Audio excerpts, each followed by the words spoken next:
Welcome back to Rusty Relic Revivals. Appreciate y'all sticking with me and rejoining, or if you're new, thanks for coming and checking us out. Rusty Relic Revivals is a YouTube channel I started back last summer. Was doing pretty good up into the fall, and actually the last couple months we hadn't done anything. I feel like I've got good reason for that. We had Thanksgiving, and then we had Christmas, and saw a bunch of family. We did some traveling. Lots of stuff going on with that. And then we had a cold spell here in January of about 2 weeks of single-digit temperatures, and my fat, lazy hind end was hugging a wood stove. So today it's very sunny. It's nice, short sleeve shirt. So hopefully we're back to some decent weather and I can get back to making some videos. If you haven't yet, hit like and maybe subscribe to the channel and help us grow a little bit. I'd appreciate that. But what we're looking at today is a 68 F100. It is a two-wheel drive, short bed, step side. It's got the 240 inline 6, 3-speed manual on the column. Got some rust issues, but what 1968 model truck that's not been messed with in a long time does not have rust issues? So the wood floor of the bed's pretty much rotted out, but the structure, the steel around it is good. Pretty solid bed. A little bit of rust at the bottom of the doors and around the fenders and stuff, but like I said, pretty common for the truck. Picked it up from a friend of mine, been sitting for probably 20 plus years in the field. Pretty much untouched. It's all original. Ran the numbers on the code, the door code. It was a yellow truck originally. You can still see some remnants of that.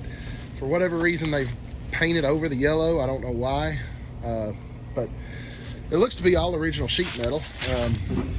Interior's mostly complete. Looks like a couple spare parts laying in the seat there, but other than that, pretty complete. Floorboards probably got a little rust in them, but I haven't looked that close, honestly. So pop the hood, take a look under there, show you what we're dealing with. Got a 240 inline 6. That's the predecessor to the 300 inline 6. Looks mostly complete. We got a starter, got a carburetor, got a distributor, spark plug wires. We are missing the coil, I see. Manual steering, manual brakes. Pretty much as plain Jane as you could get back then. But hey, 68 model. They ain't making any more. So we're gonna see if we can get it running. Do a little will it start video here. It's pretty much unknown condition. I think we're going to start by getting a breaker bar and a socket, go down here and get on the crankshaft, see if we can spin it over, make sure the motor's not locked up. That's a good place to start. 1/2-inch breaker bar, 15/16 socket. That's going to fit pretty much just about any full-size engine from Fords back in the day. Make sure your socket is all the way up on the fastener so that you don't slip off and hurt yourself. Let's see. Oh yeah, she turns. Doesn't feel like there's any obstruction. Let's see if we can go full revolution. Oh yeah.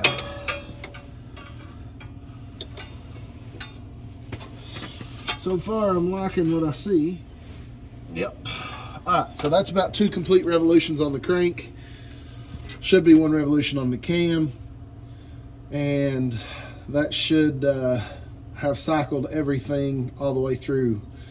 So meaning if there's a valve hitting a piston or a rocker arm broke or something of that nature that's going to bind up the valve train or the rotating assembly, we should have seen it.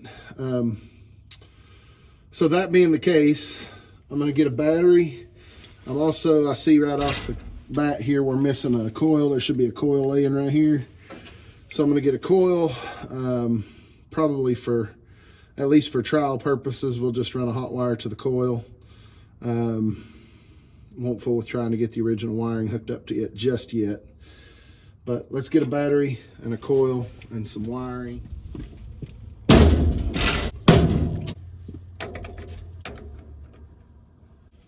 Okay, we rounded up a battery. We got a couple of clamps.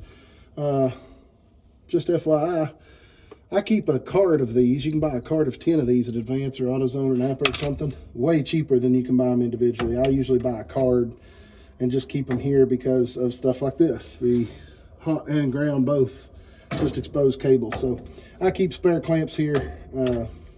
It's a good idea to do that. Got a coil. This is a spare coil. I did see that the wiring is intact for the coil, and it takes the kind that plugs on a little round terminal.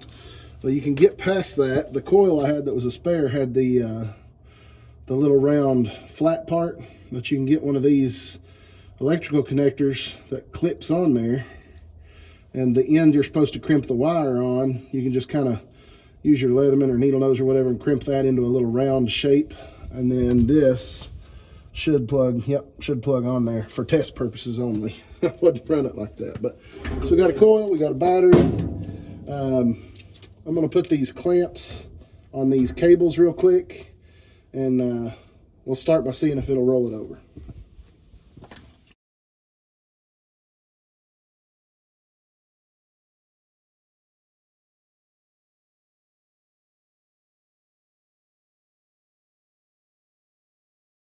I'm gonna see if I can jumper this solenoid. This wiring is a little sketchy, so we may not have much signs of life, but I'm gonna see if we can get anything to happen with the starter.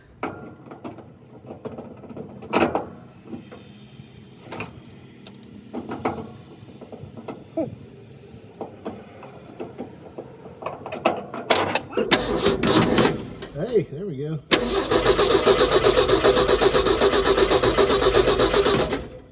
That's actually a pretty darn good healthy crank coming out of a motor that's been sitting a while. Took a little bit, but I had to scratch a little contact area there on that stud. All right, so she turns over. We're gonna look at the coil. Right now, we showed you how we made shift a connection for that round flat style. This coil is designed to take that plastic clip that clips over here and has these female things made into it, but you can take one of them, just kind of slide it over there and use it as a test. But so the wiring's actually here for the coil, but I just double checked. I did not get a key with this truck, so I'm gonna just hot wire the coil for now. There's one side that says battery, the other side goes to your distributor, so I'm gonna plug the distributor part right there. And for the battery, I've just made me a little hot wire. One of those terminals is going to go on the one where it says battery. Now, once you hook the battery up to this thing, it will be capable of discharging a spark, and it could zap you. So before I hook the battery up to it, I'm going to go ahead and plug this in here, and I'm going to set this like right here. Maybe wedge it right there. Stick the coil wire over here, maybe where I can see if it'll spark. Now, I'll go over here and touch that to my battery, and that should give the coil hot as if you turned your switch on. So that should suffice as turning the switch on in the cab. Let me crank it again and see if we got any kind of spark.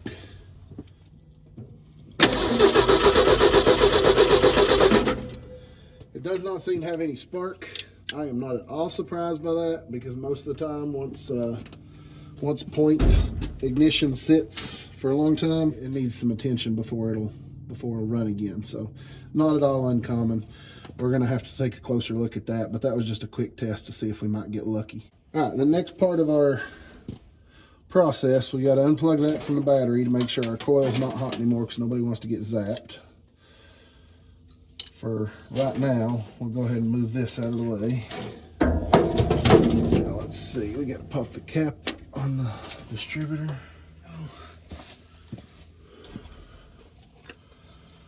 Let's see, that's actually pretty clean in there. A little bit surprised by that. I thought it'd be all nasty. Just real quick, let's make sure the rotor button turns when the motor turns, and we don't have a broke cam lobe or something of that nature. So let's do this one more time.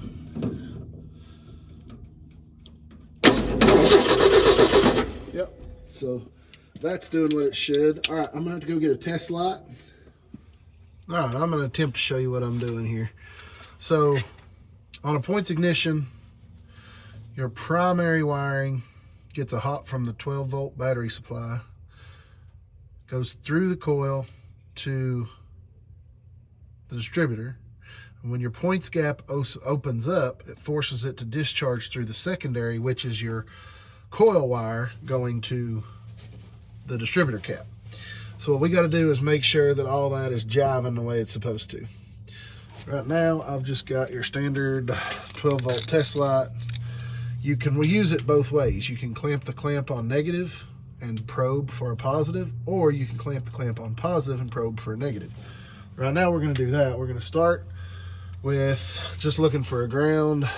Okay, so the engine block is ground. We've got a good positive clamped onto our test light. Distributor, I don't know if you can tell that or not, but down inside the distributor, we're getting a ground. That's a good thing. So down here at the points, looks like we're getting a ground at that screw. Let's take this rotor button off. So we got a ground right there, but we don't have a ground right there. Ground does not appear to be transferring through the points right here. So right now, that lobe is on a flat, so that should be transferring through and giving us a ground through here, and it's not. So I'm gonna go get a fingernail file. Works really good for that. See if we can file those points just a bit. All right, I've got a little fingernail file, just literally a piece of a fingernail file. We're gonna open this up a little bit, stick it right down in here, give it a little file, just to clean those contacts up a little bit. See if we can get that to make the way it should.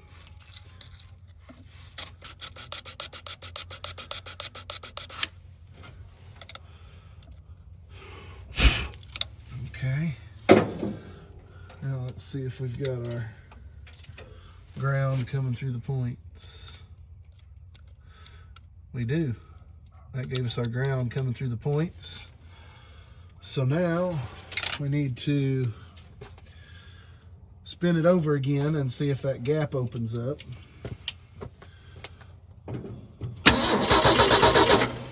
It looks like it's opening the way it should. Kind of got dark on me, so I wanted to go get a light so everybody can see what's going on.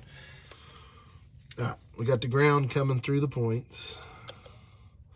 We did not have ground there before. We just had it right here on this little pedestal part of the points, and it was not transferring. But now our cam is on one of the flats, so our points should be closed.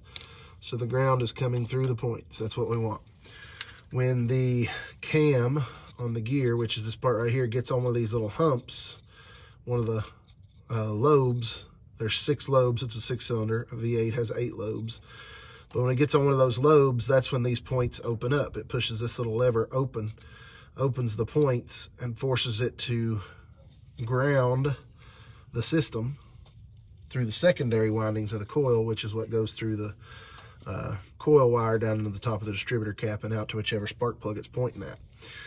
So now what we need to do is make sure that when these points open up, which I will simulate with this little screwdriver, when these points open up, that ground goes away. When that opens, I don't have a ground through the points, which means it'll be grounding through the coil, hopefully. We're gonna check our spark again. I've got just a old spark plug.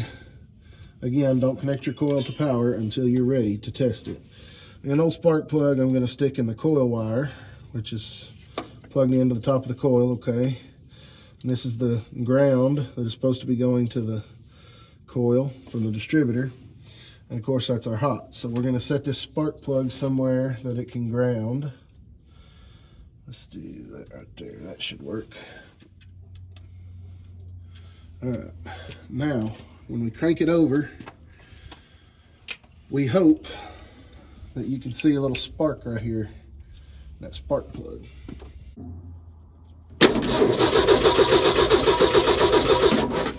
It does have a spark. It's not a real strong spark, but it's definitely a spark. For testing purposes, I'm going to attribute the weakness of it to the fact that, you know, we don't have a really good ground on the spark plug, and could be old wires. I know it's an old plug. So for testing purposes, I'm going to say that's probably enough to try it. So right now I'm going to unplug the coil first so I don't get zapped. And then hot is off the coil. It's like shutting your switch off inside. I can take the spark plug out. You can put the rotor button back on. Put the cap back on the distributor.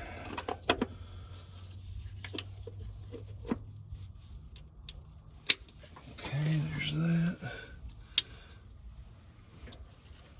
There's that. We're going to take our coil wire. We're going to plug it right there. I think that should make good contact. Okay. Get that.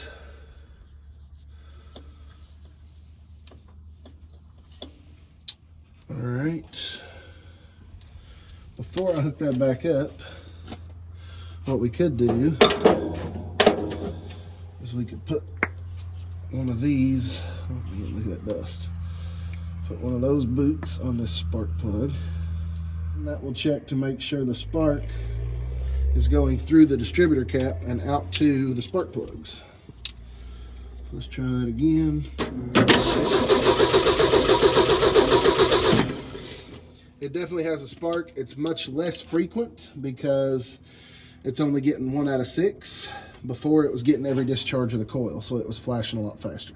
But it's definitely sparking, so that's a good thing. Unhook your coil first. Now we can take our test spark plug back out. Now, let's take a look at this carburetor. Boy, what a dinky little air filter they had on that thing. Well, at least they had something on there because it kept the crap out of it, thankfully. We'll put that down here. Let's get a little swallower of gas, and we'll put some fuel in her and see what happens. Now we got a little bit different camera angle here.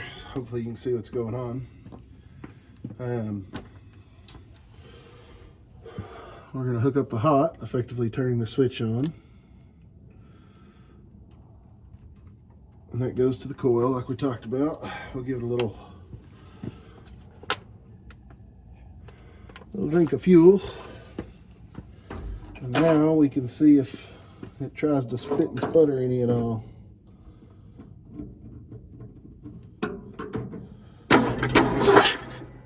Well, that acted like it wanted to do something, didn't it? I'm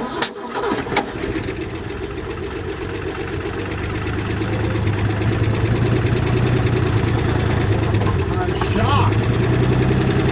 It started.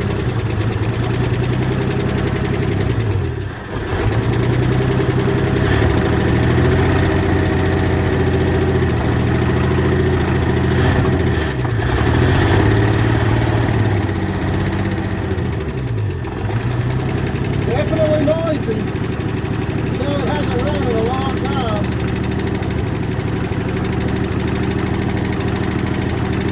But it's alive.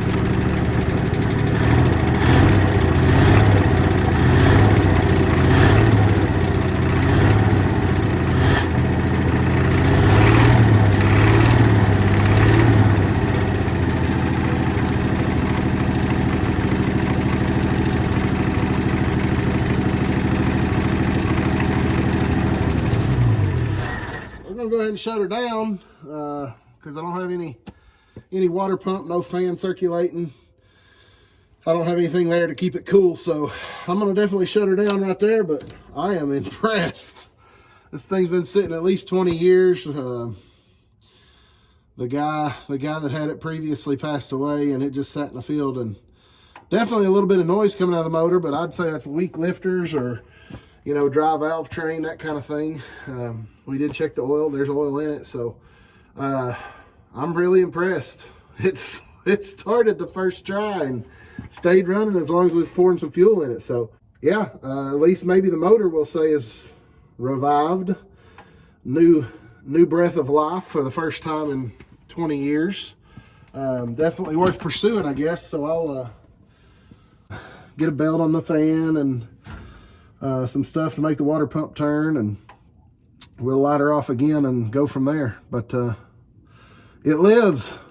Another one revived. So thank you for watching. Join us again next time on Rusty Relic Revivals. Like and subscribe. Thank y'all.